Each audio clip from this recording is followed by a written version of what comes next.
sustainability practices.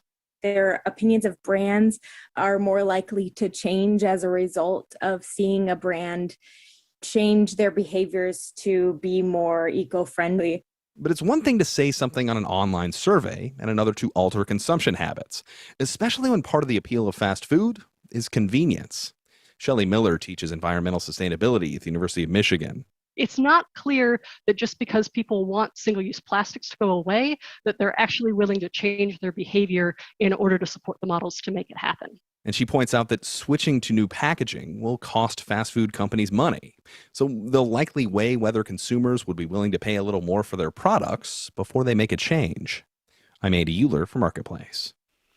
And there's news. Toyota has bought the self-driving division of the car service Lyft for $500 million. Toyota says its Woven Planet project will bring together an international team of engineers and researchers to look into how we're going to get around in the future, as well as bringing together software, sensor, and automated driving system technology. Woven Planet, as in weaving the planet together, I guess.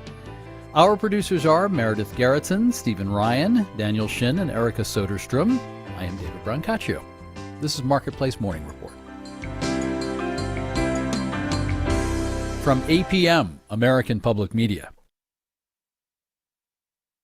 FPL, always planning, preparing, and investing in clean and reliable energy to give the next generation an energy future Florida can depend on. Details are at fpl.com/value. Wayne Hogan of the Terrell Hogan Law Firm. Malignant mesothelioma. Asbestos dust causes this cancer. Learn more from board-certified civil trial specialist Wayne Hogan at waynehogan.law. Baptist Health reminds you that emergency care cannot be delayed. Our ERs are equipped to keep patients safe through rapid screening, separate treatment areas, detailed cleaning protocols, masks, and more. More details at covid19.baptistjacks.com. This is WJCT News 89.9 Jacksonville.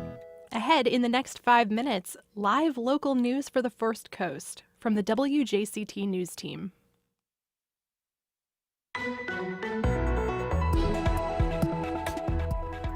Florida gains another seat in Congress. I'm Melissa Ross, and just ahead this hour on First Coast Connect, more people moving to the Sunshine State means Florida gains another electoral vote and another seat in Congress. We'll take a closer look at those census reapportionment numbers and what they mean for this state. Then later, we've been selected, along with our state attorney's office and Jacksonville Sheriff's Office, to pilot an online reporting mechanism for sexual assault survivors. A new tool to combat sexual assault here on the First Coast. Plus, a conversation with best-selling author Martha Beck about her new book, The Way of Integrity. That and more, just ahead.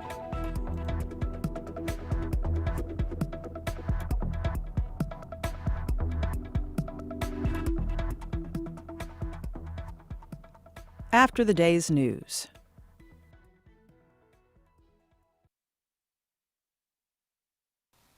Live from NPR News, I'm Corva Coleman. The Biden administration has released new guidelines this morning, making it easier for doctors and other health providers to prescribe buprenorphine, a drug that helps people with opioid addiction. NPR's Brian Mann reports the move comes as drug overdose deaths are surging. Buprenorphine helps people avoid opioid cravings and withdrawal symptoms that lead to relapses and overdoses. But red tape and extra training requirements mean few doctors prescribe it. Tom Coderre heads SAMHSA, the federal agency focused on drug addiction. He says the rule change unveiled today will make it easier for physicians, nurse practitioners, and other medical workers to offer the drug. If we want to make this an all-hands-on-deck moment, we have to open this up to more people to be able to provide these life-saving medications. Researchers say more than 90,000 Americans died from overdose deaths last year, driven largely by the spread of the deadly opioid fentanyl. Brian Mann, NPR News. President Biden is working to increase the minimum wage for federal contractors and their employees. He'll sign an executive order today that would begin the process to boost that wage to $15 an hour. This would take effect by the end of March next year. Biden also wants a $15 minimum wage for tipped federal contractors. The Biden administration hopes to reach that by 2024. The Centers for Disease Control and Prevention is expected to announce updated guidance for the use of masks outdoors during the pandemic. The CDC is expected to relax the guidance. NPR's Maria Godoy says that's partly because more than half of the adults in the U.S. have gotten at least one dose of a COVID-19 vaccine. One analysis suggested that the risk of transmitting the coronavirus is 19 times lower outdoors than indoors. Another study out of Ireland looked at more than 230,000 COVID cases in that country through March of this year, and it found that just 1 in 1,000 cases could be traced to outdoor transmission. NPR's Maria Godoy reporting. International aid is pouring into India, home to the world's worst coronavirus spikes. NPR's Lauren Freyer reports from Mumbai. The challenge that Indian officials face is in fixing supply chains and in speeding this aid to patients in need. Ventilators from the UK, oxygen generators from France, raw materials for vaccines from the United States. It's all finally flowing into India, where hospitals are rationing medical oxygen, and some have run out completely. A special oxygen express train pulled into the capital, New Delhi, today from southern India. India has been confirming more than 300,000 new COVID-19 infections per day over the past week, and it's collapsing the health system. The government is widening vaccination eligibility to anyone 18 and over starting this weekend, but already several states have said they've run out of vaccine supplies too. Lauren Freyer, NPR News, Mumbai. You're listening to NPR News. It's now 9:04. This is WJCT News 89.9 in Jacksonville. The Florida Senate yesterday passed a measure cracking down on social media companies that remove users from their platforms. The bill, in part, would bar social media companies from removing political candidates from the company's platforms. Companies that violate the prohibition could face large fines. Jacksport renewed its trade agreement with Puerto Rico yesterday. As Bill Bortsfield reports, the island remains Jacksonville's largest trading partner. The Memorandum of Understanding seeks to affirm and boost the trading partnership between Jacksonville and Puerto Rico, which dates back to the 1950s. Jacksport spokesman Robert Peak says Jacksonville handles nearly 90% of all sea trade between Puerto Rico and the U.S. mainland. We know that the total economic impact of maritime trade between the island of Puerto Rico and Jacksonville approaches about $1 billion a year. Peak says just about anything you can find in a department store is sent to the island from Jacksport, while Puerto Rico sends products ranging from pharmaceuticals to soft drinks and spirits. Jacksport trades with more than 70 countries around the world. Bill Bortsfield, WJCT News 89.9. It's now 72 degrees here in downtown Jacksonville. We'll climb to 80 this afternoon. It's going to be breezy. A low in the low 60s for tonight. This is WJCT News. Support for NPR comes from NPR stations. Other contributors include Womply, committed to helping self-employed workers and small businesses get their PPP loans. Application determines eligibility. More at womply.com/NPR.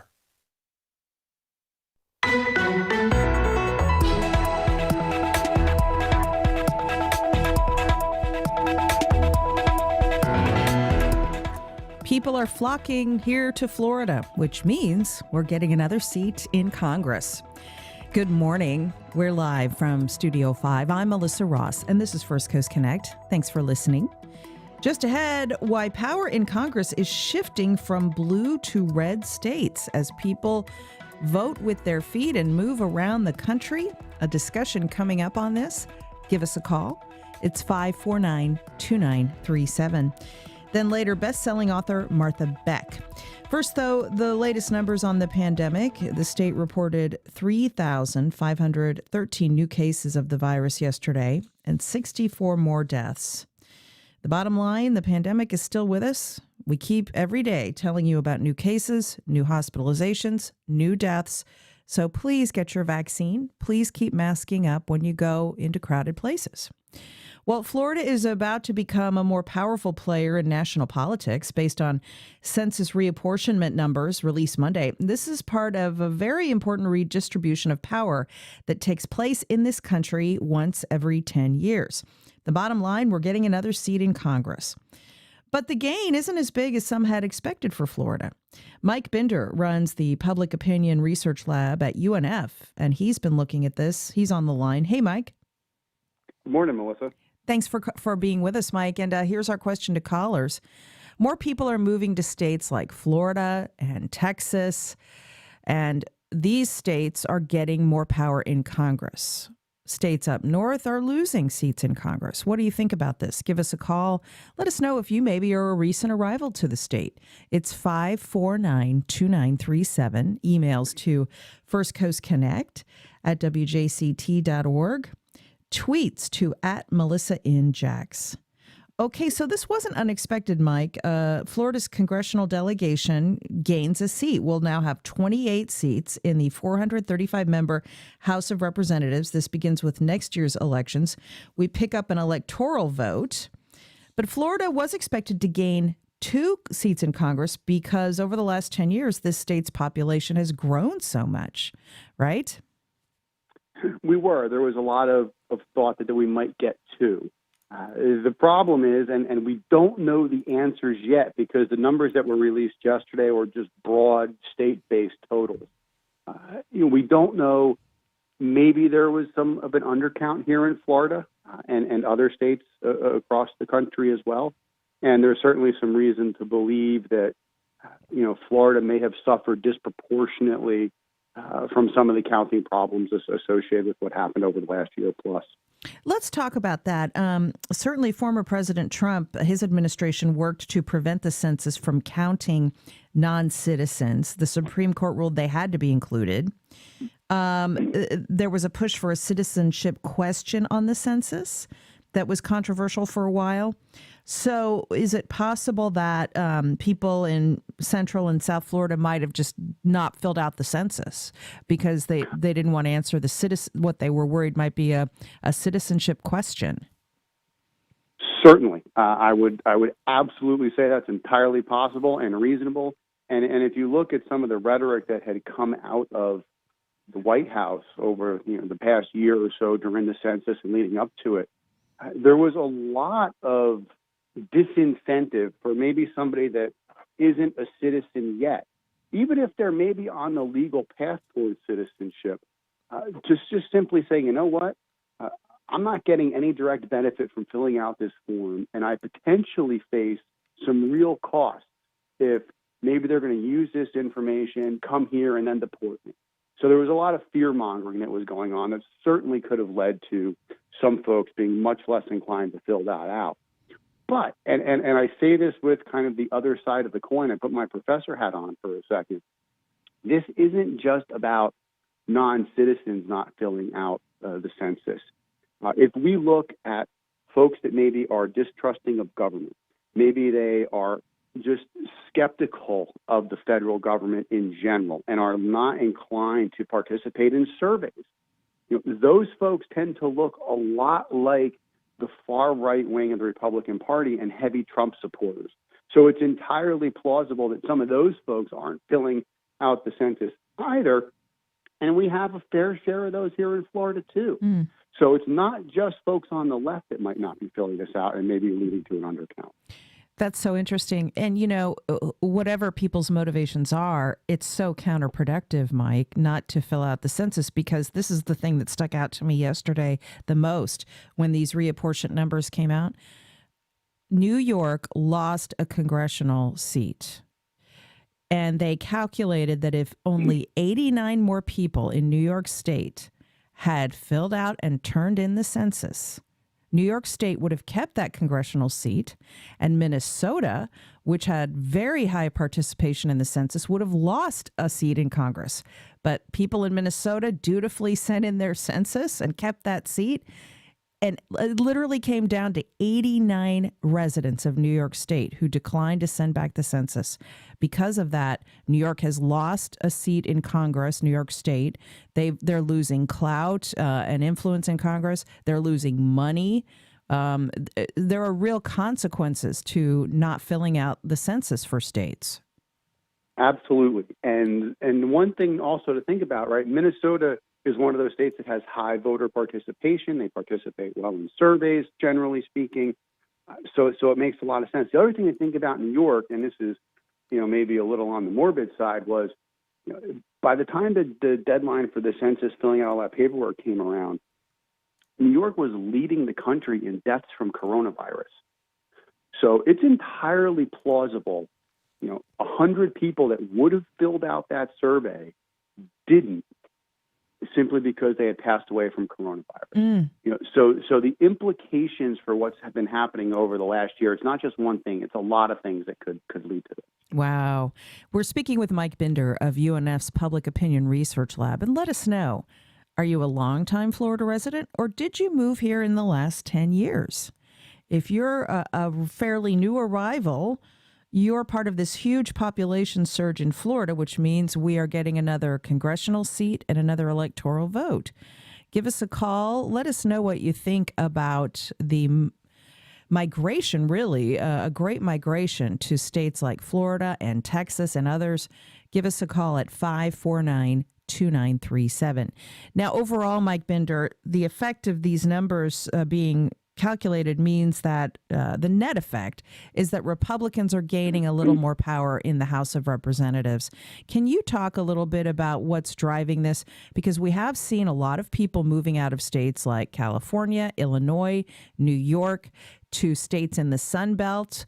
They've been driven out by blue states, let's say that. Mainly because of the cost of living is most often what people cite when they say they've made a decision to move to a lower tax state. And the pandemic, too, has driven a lot of these moves. People have decided to move out of wherever they're working because they can work remotely. Right, all those things. But it's not just cost of living, right? People are moving to Florida and Texas and Arizona. They're not moving to North Dakota and South Dakota, right? So, right. So there's other things at play here, like the fact that half their neighbors came to the west coast of Florida in the last 10 years and 80 degrees in January. Those things are benefits for people coming down here. So, yes, that's happening. But it's also important to understand that California isn't losing people, right? They gained millions of residents in the last 10 years. It's just that their rate of growth is much lower on average than the rest of the country, and in particular a state like Florida. So they ended up losing a seat for the first time in decades. And Pennsylvania and New York and Illinois for decades have been losing a seat every single census. So these are a lot of trends that we're just kind of seeing continue that have been going on for a good long while. Can you explain how this benefits a state like Florida? Because I remember when the census takers were putting out the big push to get everyone to fill out their census. And it can be an uphill climb to get that message out to people. This might seem like, kind of an arcane discussion for a lot of people. But can you explain why this matters for everyday people in this state? So there's a couple of ways. One, we talked about it a little bit, the extra congressional seat. And yes, everybody's focused on the Democrat and Republican divides in Congress and the partisan bickering that occurs, and maybe the Republicans get an extra seat and that helps them, and that's fine and abstract. But there's a lot of federal money that's associated with federal projects that get steered to districts, right? I mean, you think about here in Jacksonville, Corinne Brown was famous for taking credit for federal money coming into the port and other parts of the city. Well, guess what? If we get an extra congressperson, that's, one more person that can shift and swing money towards our state. And that's meaningful for jobs. That's meaningful for development. It's meaningful for a lot of reasons. The other thing to think about, and this is not something that everybody, focuses on, is the federal dollar allocations for things like Medicaid.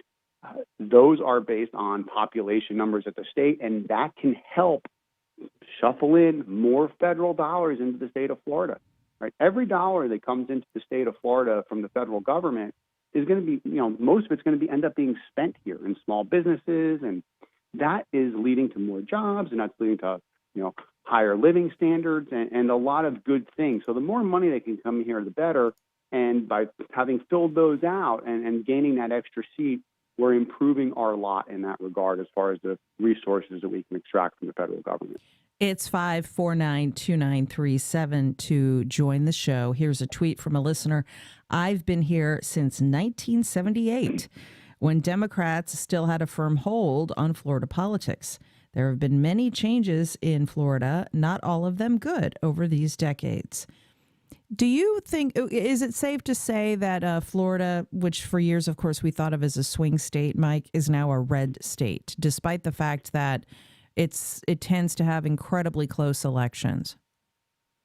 I don't know. I mean, we're not Alabama and Mississippi, right? We are not a guaranteed red state. I think it's entirely plausible that the governor's race in what's now a year and a half from now could be razor thin, and it's, obviously I put DeSantis as the favorite, but he's certainly not a shoo-in. There's some real quality Democrats lining up, it looks like, to challenge him, and I think they could potentially win. I think Rubio's seat's a lot safer, but we are pinkish, I would say, more so than purple. Let's talk about the governor's race for a moment, and then we'll go to calls. Charlie Crist, who was the former governor of the state, now in Congress, he potentially could challenge Governor DeSantis. Nikki Fried, the state's top-ranking Democrat, the state agriculture commissioner, she's looking at a run. Those are the two most high-profile Democrats looking to potentially challenge Governor DeSantis. How do you like either one of those two, their chances? Well, I'll throw out another name, Val Demings. Val Demings, yeah. The congresswoman in Orlando. Yeah, I think she is really in a position as well. I think the Democratic primary is going to be a very hard-fought primary with three big candidates that have not only name recognition, but the ability to generate fundraising dollars. And that primary is going to be really interesting. And I have no idea who's going to come out of it. And I think, either Nikki Fried or Val Demings would probably be a stronger competitor to Ron DeSantis. But we're a little bit of ways. But that's going to be a really interesting race. And I think it's going to generate a lot of attention and national attention potentially as well. Let's go to your calls now. 549-2937. Sabine in San Marco. Hi, Sabine. Hi, Melissa. Good morning. Good morning. I just wanted to say one thing that hasn't been mentioned yet, that this census is primarily online. So with that new method of administration, it really is a positive outcome to have the numbers that we did get. And I also just want to give a quick shout out to the nonprofit sector that was instrumental in partnering with foundations to really get out the count. And the state wouldn't have the numbers that we have without that support. And I think this is Sabine Perways on the line. You were heavily involved in that effort to get the census done in Florida. Yes. Yeah, no, I mean, we had a statewide coalition, Florida Counts 2020, with foundations and nonprofits across the state, really making sure that, to Mike's point, a lot of the community members that were apprehensive about filling this out as to why this directly affects them, Head Start, school, Medicaid, just so they know that the numbers really matter. Thanks for that, Sabine. So, yeah, Mike Binder, the public really did get a full court press, an educational effort, and it seems to have paid off in Florida, just not as much as some had estimated. Well, I mean, I think it wasn't a full court press. It was a partial court press. It was a full court press by the nonprofits, but the state didn't get on board really until January. I mean, it was really late in the game before DeSantis said, yeah, we need to start advertising this and telling people to take the census. They were very, the DeSantis administration was very quiet leading up to this. Other states, for example, New Jersey, which kind of came out neutral, but in the past had been losing seats. There was real effort from the governor's position in his place to really push this all across multiple counties and cities, had canvassers going up and down the streets all the time. There was a much bigger push in other places that I think helped some states save a seat that maybe we didn't see as much here in Florida. And Sabine's point about the census moving online, it certainly helps some folks and ease and those sorts of things, but there are still access problems to high-speed internet and computers and literacy problems with computers that can be problematic for certain segments that may have hindered some spots in the state as well. And as you said, the messaging from former President Trump didn't help Florida in the end because it could have turned both people on the left and the right off from filling out their census form. Yeah, messaging from the administration was problematic, not just on the census, but on a number of things over the last several years. But the irony was, I would assume that he wanted to, tilt it toward, the benefits of Republican states. He may have hurt Florida, and I certainly think, that language was what hurt it as well. But on the flip side, the reduction in out-of-country immigration over the last 5, 6, 8 years, 10 years, really dating back longer to the recession in 08, 09, California lost a seat, and that was mostly due to the reduction in immigration that we haven't seen. So, maybe the Democrats, are going to end up losing a seat in California, even though we don't gain the extra one here in Florida. It's 549-2937. Give us a call. Lots of people moving to this state, and it has brought us more clout in Congress. Let us know your thoughts. Elizabeth on the South Side. Hi, Elizabeth. Hi, good morning. Thanks for taking my call. Sure. This summer, I worked as an enumerator going door to door from the first date we hit the street till the very last day in Jacksonville. And my experience is anecdotal, but I can tell you it was much, much more successful enumerating low-income, socially and economically depressed areas of the city than it was trying to enumerate more affluent communities. And there were very simple things. If there was a Trump flag flying, I still knocked on the door, but not once did that house respond to the census and had very strong opinions about the census. Whereas, what would people say to you? They just towed the party line. Trump was against the census and they weren't going to give their information to the federal government. It was very difficult. But I still did my job of requesting that they respond to the census, and we were only sent to properties that had not yet responded. So tell me what would happen, and also if you could tell me what happened when you went to other neighborhoods. What's the process like? You knock on a door, you ask them if they filled out their census. What all were you asked to do? Well, it was kind of fascinating. It was the first year I did it. Everything is done on a cell phone now, and every morning at 6 a.m. you would get a list of about 100 different addresses, usually in the same area, that you were requested to go and enumerate. And of course, it's usually around your home. I live in the Grove Park neighborhood.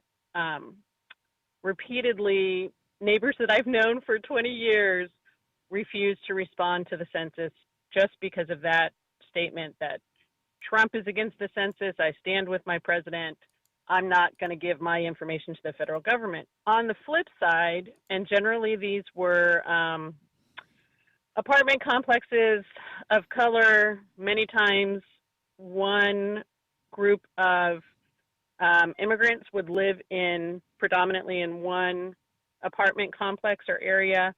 Going into those areas, it was so much easier to get a response. And people were phenomenally gracious. This was a tough census because we were working from August to October, and it was very, very hot. Always offering food, always asking if I could come in. It was just a very different experience, truly based on socioeconomic status of the neighborhood in which I found myself that day. So you didn't have an experience of people who were undocumented, say, telling you they were uncomfortable with filling out or putting their name to a census? So we have the option of taking down a name, or we can just choose a nickname, as in adult 1, adult 2, child 1, child 2. So absolutely, there was great trepidation from individuals that I never asked them whether they were documented or not, but I could make the assumption that they were undocumented, really wanting assurance from me that in no way would they get reported. And there were some heartbreaking times. There was a 17-year-old girl who was giving me her information, and about 10 minutes into the interview, she stopped, and I could just see it on her face, and she almost started crying, and in broken English asked me, "Is this safe? Is my family safe?" And it was tough. And it was tough knocking on doors, and there'd be a 6-year-old little girl babysitting literally her 3-year-old sibling because parents had to work, and with the COVID shutdown, there weren't options for them. It was a very interesting experience for me. I will take it with me my entire life. Wow, yeah. What a sociological experiment you conducted, Elizabeth. You saw every strata of society, I think, doing this work. So it's been fascinating to hear your accounting of this. Thank you so much. Sure. Can I add one more thing that was super interesting? Sure. When I went into drug-riddled neighborhoods, it was very interesting because immediately whomever was in charge of that street would come and walk with me and tell everybody I was the census lady, and that's how I got access to those neighborhoods, and I found that fascinating as well, and I felt very safe doing that, knowing that that person was walking with me. So I appreciate your time today. Oh, fascinating to hear you. Thanks, Elizabeth. Wow. Here's another tweet for you about this, Mike Binder, from a listener, Chrissy. She says, I was an enumerator last summer, and I had a similar experience. Trump supporters actually told me the census was a Democratic thing. Here's another tweet from Paulo. We've been in Florida since 1996, moved to Jacksonville for a job. The job didn't work out, but Jacksonville did. So, so Mike Binder, the census has become, like almost everything else in American life, politicized. And that's because of Donald Trump politicizing it. Yeah. Right? This, census wasn't politicized in 2004 when George Bush was president, or 2000 when, right after George, it wasn't a thing. And now it has become that. I'm hopeful that, 8 years from now, when we start going through this process again, that, times have changed a little bit and people understand, this is not about the outright left or right. It's about counting people in your state for a whole host of reasons, not just congressional districts and not just to be pro or anti-Trump. Yeah. As you said, that's interesting what you said. When they do this again in about a decade, things could be really different. A lot can happen over the next 10 years. But, do you think we'll continue to see just hordes of people moving to this state? Because as I was looking through the numbers this morning, getting ready to talk to you about this, I think Florida has had this problem for a while, and it's going to accelerate. Dealing with so many new residents and building out infrastructure and finding services, that's only going to accelerate as we continue to grow. And maybe at a certain point, the tipping point goes another way. People say, I've had enough. I think I'm getting out of Florida. I think that would be possible, but not yet. And granted, you drive around Jacksonville, there's new houses going up everywhere, and if you're in Miami or Orlando, it's crowded. But there's a lot of land in this state, particularly in Central Florida, that is just uninhabited, and there's farms that aren't real active agricultural farms. There's a lot of cattle grazing. There's space to put people here, so there's room for folks to come. And I think we've certainly got at least another decade, 2 or 3, or maybe probably more of income and growth from folks. Well, it's always good to get your insights. And thank you so much for joining us. He's Mike Binder. He runs the Public Opinion Research Lab at UNF. By the way, do you have any new polls coming out soon? We're going to have some stuff coming out later in the summer. We're actually trying to pay our bills right now, doing some work for the state and some other clients. But yeah, we're going to be switching. We're going to be doing some really interesting things coming out end of summer, fall, and I think you're going to be seeing a lot more from us going forward on a pretty regular basis. Fantastic. Thank you, Mike. Thanks for having me. Much more still ahead. Later in the hour, a conversation with best-selling author Martha Beck. But up next, we've been selected, along with our state attorney's office and Jacksonville Sheriff's Office, to pilot an online reporting mechanism for sexual assault survivors. Helping Survivors, a new tool coming to Northeast Florida. We'll explain after this.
Well, the Women's Center of Jacksonville has an important new tool to track sexual assault cases in this area, and they're working on this with law enforcement.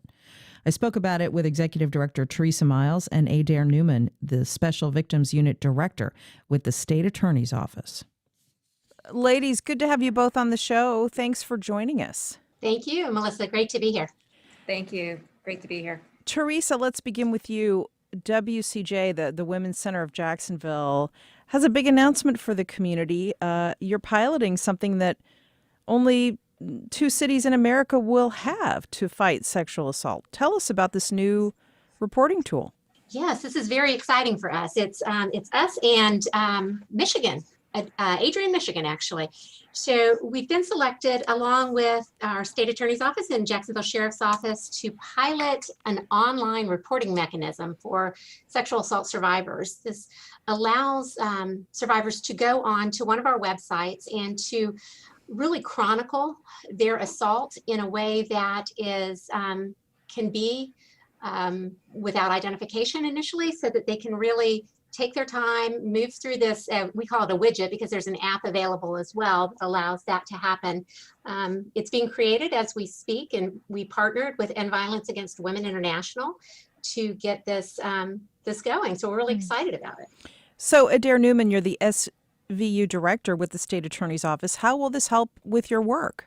Well, one of the main concerns we have when we're dealing with victims of sexual assault is we want to make sure that they feel comfortable to report, and they feel that their initial interaction, whether it be when they're having an examination or if ultimately the next step is with law enforcement, we want them to be comfortable, and we want that anxiety level to be down so that they have a positive initial interaction.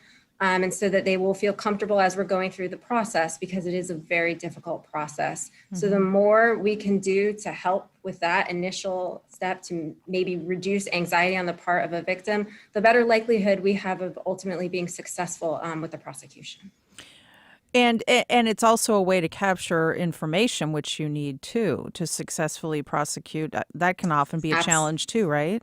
Absolutely. Anything that would assist a victim later on in the process to help me maybe recall details of an incident. And a lot of times we have, in cases of sexual assault, where maybe the prosecution doesn't start initially the time that the incident happens, or we have a repeat offender where years down the line, we now have multiple, say, DNA hits on that individual. And then we need to go back to victims of assaults 10, 20 years ago, and we need to have a tool to help them recall the details of something that was very traumatic. And something like this would be a great tool for that.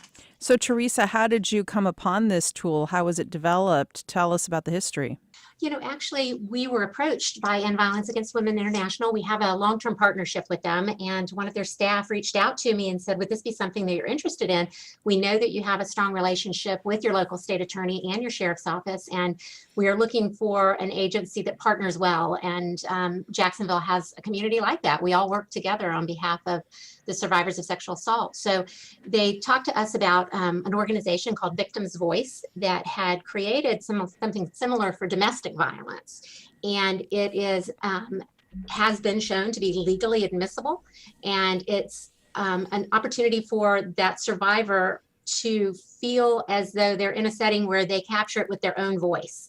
So a lot of times with our survivors, there is shame, there is fear, there is uncertainty. So this helps to take all of that away. It's guided questions that really help them to move through their experience without feeling as though there's anything inhibiting that ability to reflect on that. And this will help with some negative statistics, Adair. According to your office and Teresa's office, in Florida, only 1 in 4 sexual assaults are ever even reported to law enforcement.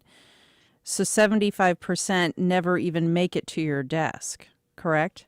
Correct. I mean, that's just in terms of making it, not before you even make it to my desk, making it to the Women's Center to get the kit done, and making it to law enforcement before it even comes to the prosecution office. So yes, those statistics are really overwhelming when you think about the number of cases that aren't reported and what that means in terms of the number of perpetrators that are out there that aren't being held accountable. And statistically, what we've seen, especially with some of our recent initiatives, are that the repeat sex offenders, where they have multiple victims, we're talking 3, 4, 5 victims. So the more we can do to encourage reporting and to therefore have accountability, the more we can do to assist and make the community safe.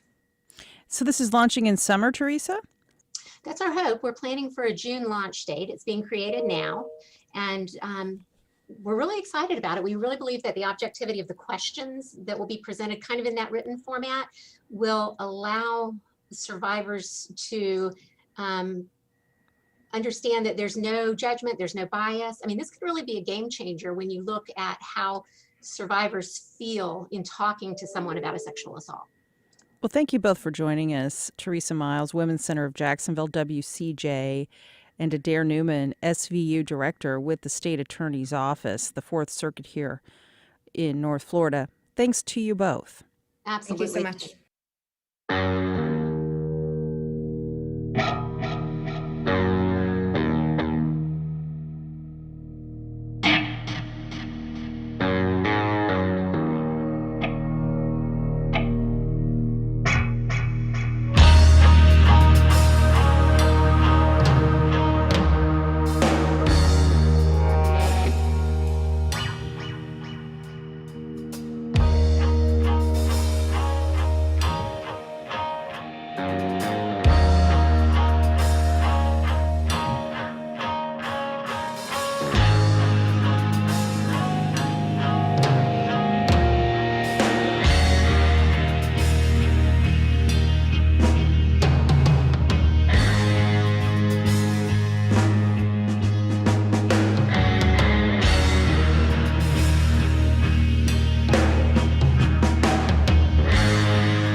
Well, over the last year, as we've all suffered through this pandemic, many people have really gotten into cooking at home, focusing on food. And pandemic pounds, by the way, they're a real thing. Another area of the culinary world that's gotten even more popular in these times is preservation. May is National Preservation Month, and the new issue of Edible Northeast Florida is devoted to this. Editor Lauren Titus is on the line with more. Hey, Lauren. Good morning, Melissa. This is so fascinating to me because this is something I kind of think about my grandmother doing, you know, canning preserves and having little mason jars and a little wooden shelf in her kitchen lined with preserves of things. But it's hot again, and you have a lot about this in the magazine this month. What made you decide to focus on preservation this month?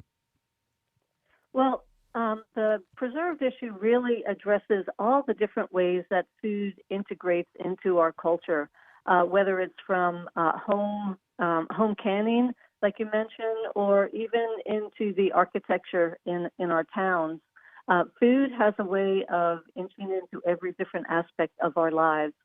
And what's interesting about preserved and preservation is that although it seems like we're holding on to the past, we're actually making a lot of advances into the future with the concept of preservation for future generations.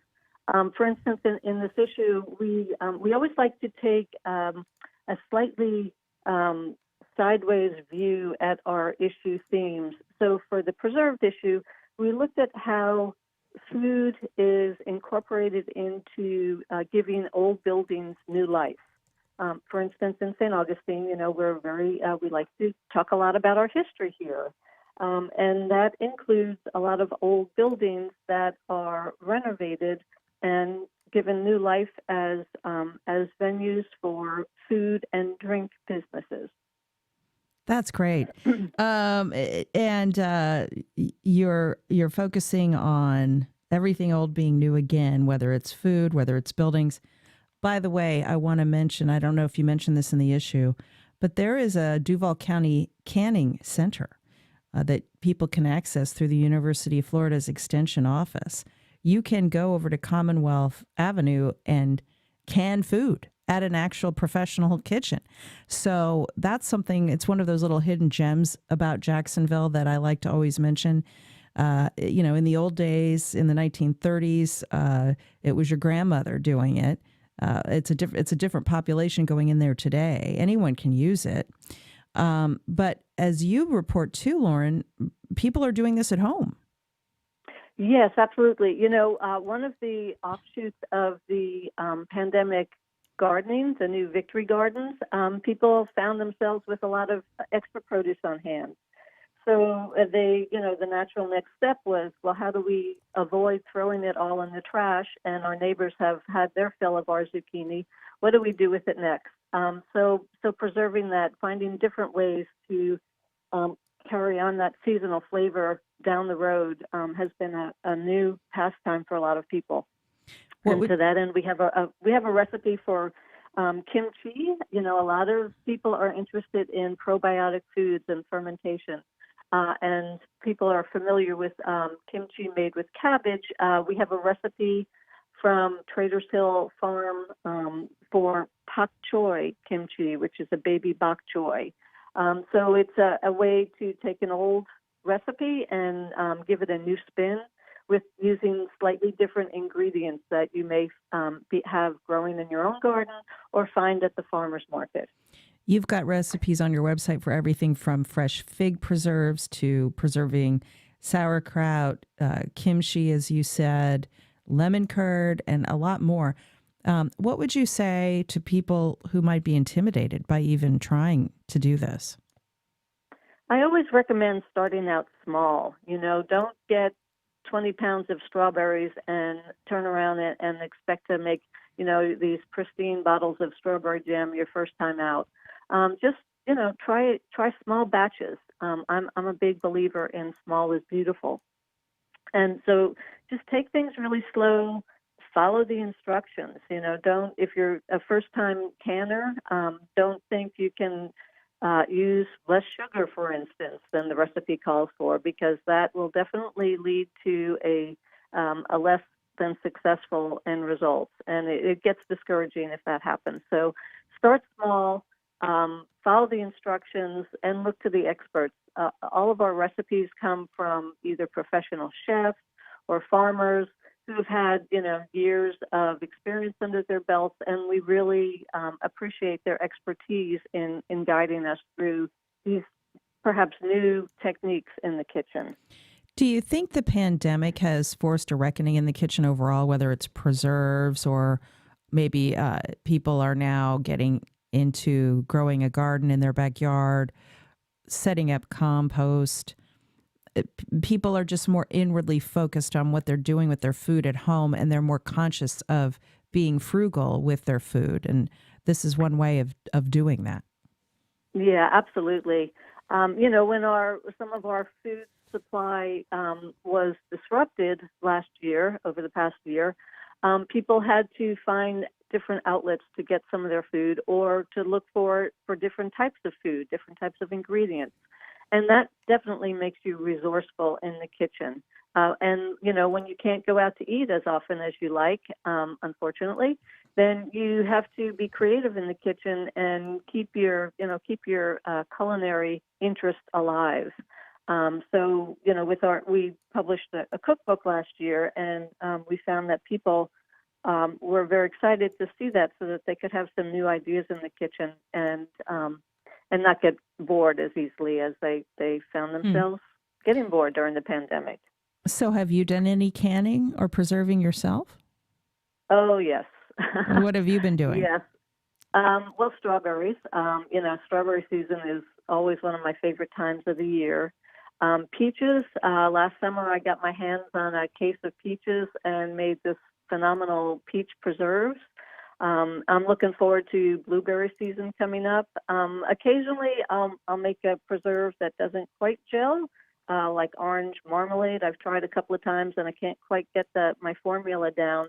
So I share it with friends and encourage them to use my sour orange syrup in cocktails, mixing it with Manifest vodka for a delightful craft cocktail at happy hour.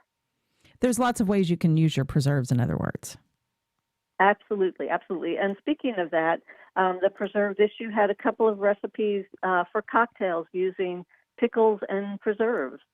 So, it offers readers a great opportunity to even enhance and expand their skills at the cocktail bar.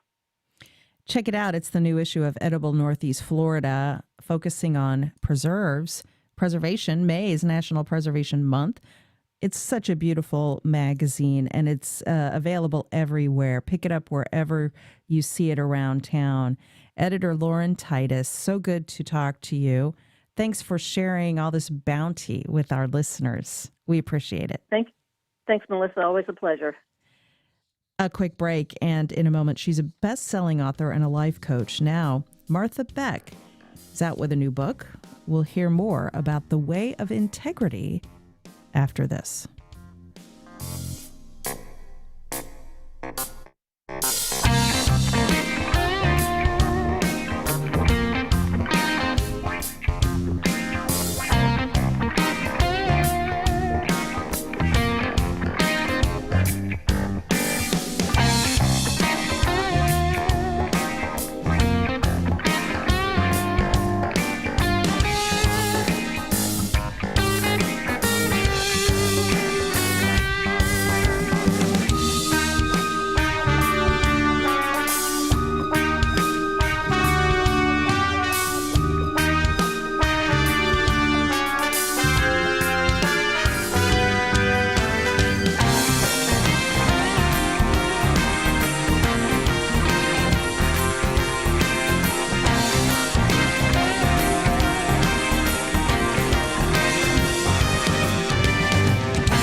As he approaches 100 days in office, President Biden will deliver his first speech before a joint session of Congress. Madam Speaker, the President of the United States. It comes amid challenges, the pandemic, an economy still in recovery, civil unrest, and international tensions. Join us Wednesday evening for live special coverage of President Biden's address to Congress and the nation from NPR News. Tomorrow night at 9 here on WJCT News 89.9. On the next Fresh Air, Stephen Colbert talks about how the Trump administration, the pandemic, and now the Biden administration have changed his comedy, his show, and his life. His previous appearance on our show was just before Trump was elected. We'll pick it up from there. Join us. Today at noon on WJCT News 89.9.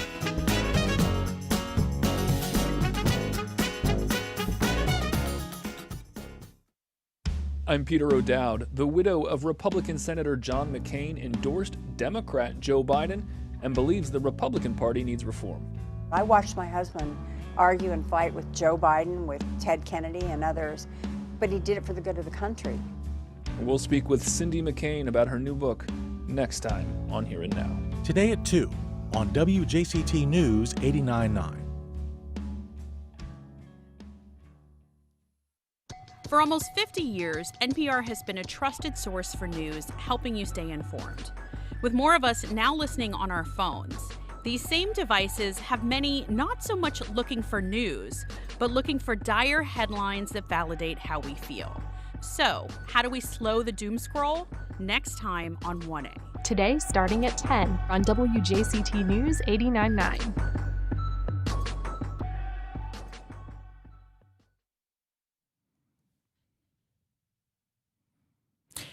Welcome back. Well, best-selling author and life coach Martha Beck is out with a new book this month, and it's all about your personal integrity. I spoke with her about it. It's called The Way of Integrity. Take a listen. Martha Beck, a pleasure. I'm a longtime fan of your books, and it's good to talk to you. Thanks for joining us. Oh, thank you so much for having me. You know, years ago, I took a lot of great advice from one of the books you published, Finding Your Own North Star. It helped me a lot when I was a younger adult. And so it's really great to talk to you about this new book. It's about integrity. And so in the way of integrity, you really offer a guide for people who are looking for a sense of purpose in their lives. And I'm curious, what made you focus on integrity in this book? Well, first of all, let me define what I mean. I don't mean being like pious and righteous. I mean integrity as in the Latin integer, to be one thing, whole and undivided. And I realized after, life coaching for 30 years, that the way our lives go off course is that we have a true nature and we sort of know our own destiny at a deep, deep level. But we always run into culture, our family culture, work cultures, ethnic cultures, whatever. And at some point, the culture will pressure us to do something that's wrong for our nature. And we typically, trying to be good, sell out our nature and go with the culture instead. And now we're not in integrity, one thing, we're in duplicity, which is two things. And we feel divided against ourselves. And the result is unhappiness. And you experienced this in your own life, as people who followed you know. Oh, yes. Yeah. Can you talk a little bit about that? Yeah, I was raised very, very Mormon in the Mormonest place in the world. I'll let you guess where. Utah? You said it, I didn't. Then I went off to Harvard when I was 17, which is about as different as you can get. And I was a huge people pleaser. So I just tried to pretend that I was going along with everyone. And I got sick. I got miserable. I couldn't keep things up. Ultimately, I ended up, while I was at Harvard getting my doctorate, I chose to keep a baby with Down syndrome who was diagnosed at about 6 months, even though I'm pro-choice. And it broke with Harvard culture. And then I left the Mormon church, which broke with my childhood culture and caused the loss of almost all my relationships. And that, I got happier the more true I was to myself, even when I was sustaining things that were difficult. So it can be really difficult to go against whatever culture someone's in to be true to themselves. It can be frightening. Yeah. And that's why in this book I go with very, very small steps. Research shows that the tinier the steps you take, the more likely they are to make a lasting difference. So just tiny step by tiny step, I sort of guide you from wherever you're confused to a place where you're really aligned with your true self. And at that point, you're going to feel a kind of peace that you may never have felt before. And that's going to be very motivating and help you go through this with every area of your life. Now, what's interesting about this book is that you reference another book, Dante's The Divine Comedy, to set up this roadmap for people. Why the Divine Comedy? Well, because when I was a teenager and I was depressed, I'd been depressed for as long as I could remember, and I read everything as self-help. It was just like, here's a book, help me. And I read The Divine Comedy as a metaphor. He's lost. He doesn't know how he got lost. He has to go through hell to find his truth. Then he has to march up a mountain, which is like enacting his truth in the world. And then he finally comes into a state of peace and bliss and love. And I think he leaves us a metaphoric roadmap, and it's brilliant. So I try to sort of follow it. So what are some simple baby steps people listening to this can take to find their way to integrity? What would be an example? Sure. I call these 1-degree turns. Take a list of things you have to do today, tomorrow, next day. If there's anything on there that doesn't make you feel good in your body, your heart, your mind, and your soul, like it's just whatever, change it just a little bit. Like if you have to go to the dentist and you're not looking forward to it, listen to a podcast you love in the car, or promise yourself a walk with the dog outside right afterward. Do just little things that make you feel a sense of peace and joy a little more. And one step by one step, the journey of 1,000 miles unfolds beneath our feet. And is that what you do in your own life? I do. Yeah. Every day I wake up and I say, am I feeling what I really feel? Do I let myself know what I really know? Am I saying what I really mean? And am I doing what I really feel is right? Like I wake up and I'm tired. Instead of faking it like I once would have, I go and I tell my family and the people I'm working with, I'm really tired. We're going to have to adjust for this. And I'm going to give myself special TLC to make it easier to function in this way. And just the openness and the vulnerability of sharing everything with people, it puts us in a place where we're not only in harmony with ourselves, but we are in harmony with the people around us. And there's nothing more beautiful than that. Well, I can't wait to read the book fully. It is called The Way of Integrity, Finding the Path to Your True Self by best-selling author and life coach Martha Beck. So good to speak to you, Martha. Thank you so much.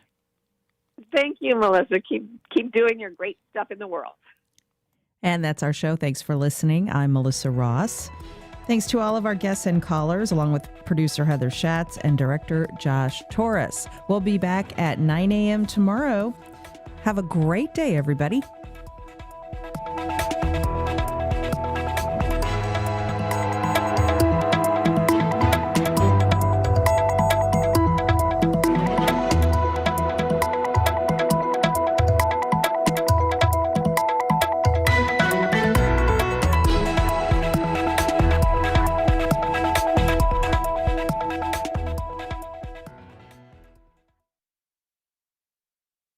Support for First Coast Connect is provided by Baptist Health and the North Florida TP